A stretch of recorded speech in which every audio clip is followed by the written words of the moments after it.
Alright, so quick 2 minute, 3 minute review on Iskar for us so that way we can become a little bit cleaner about what we're doing here in position. With the diagram on the left, right, ads are always going to come from the north, boss comes from the north, eye comes from the north. Raid leader needs to designate one individual to make sure that they're picking up the eye, and then they'll be responsible for it. Handoff on the debuff involving the eye as far as passing it around.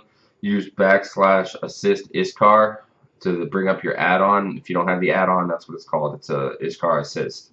Make sure you have it pre-raid. The idea here is that you're going to pass it around during Phantasmal winds, and there's also a Phantasmal poison dot that's purple. So you'll be looking for blues on people, you'll be looking for purples on people. Anytime it's up, you can pass it around, and it makes it active. What we do during part two, phase one, is that we have to deal with bombs, and then you look at part two, part three, you deal with bombs, chains, and then bombs, chains, and tank dot, right? So the positioning on the graphic here that I designed is really simple. It's very common in a lot of the replays that I've seen. So just we need to just work on it and be a little bit cleaner as far as our positioning.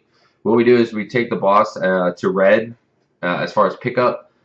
Then you have these three other marks that'll be up there. They'll be purple, orange, and green. Typically what we use. Those are for the chakras to go to those three specific locations and minimize the impact. Remember, it's a 15-yard, 20-yard explosion that comes off the chakra when it hits the person. Maybe it's 10 yards, whatever, but regardless, you can't be near them, so that's why we create this positioning. The blue line represents melee, and then the larger blue line represents the group's formation involving range and heals.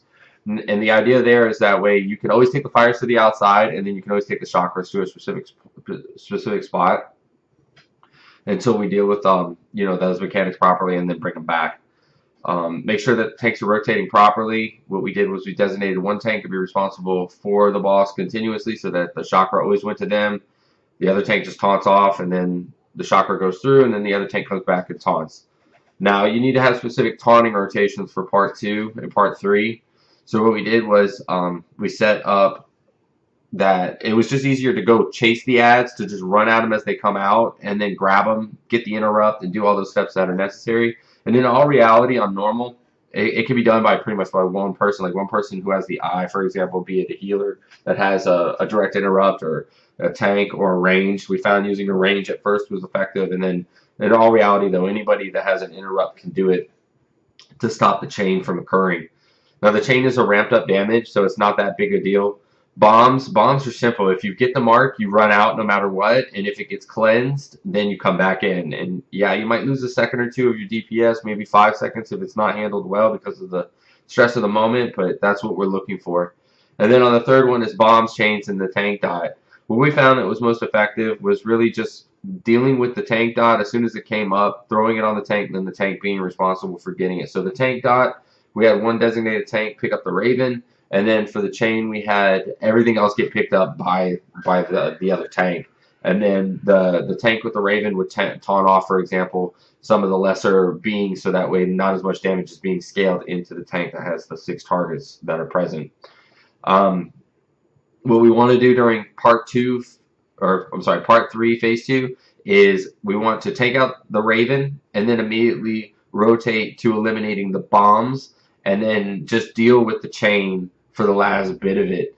The way that the enraged threshold is to damage, we have to make sure that we're putting as much damage as we can. Also, when the smaller ads are present, for example, like we get rid of the bombs, we get rid of the bomb chains, we get rid of bombs, chains, and dots, etc., or however we go about doing it during the third part. We need to make sure that we're not focusing into the smaller ads. Just you need to do a rotation of 3 damage, for example, until they're all gone. Just cleaves and dots, for example, until they're gone, because they're really just tank damage that is completely mitigatable and completely healable. And I hope this gives a little clearer idea as far as where we want for our positionings and our movement. Remember, everybody's DPS needs to get above like 30, 35. If it's not, you need to be working on pieces of gear to do what you can. Heals too. We're going to try to make sure that we stack a little bit better, a little bit cleaner. But for example, on fights where there's less stacking, you're just going to have to make sure that you're throwing out more heals that are more individual targeted, and then adjusting, for example, your multi-target healing into groups on a better way. So as raid leader, what I'm going to do is stack them better.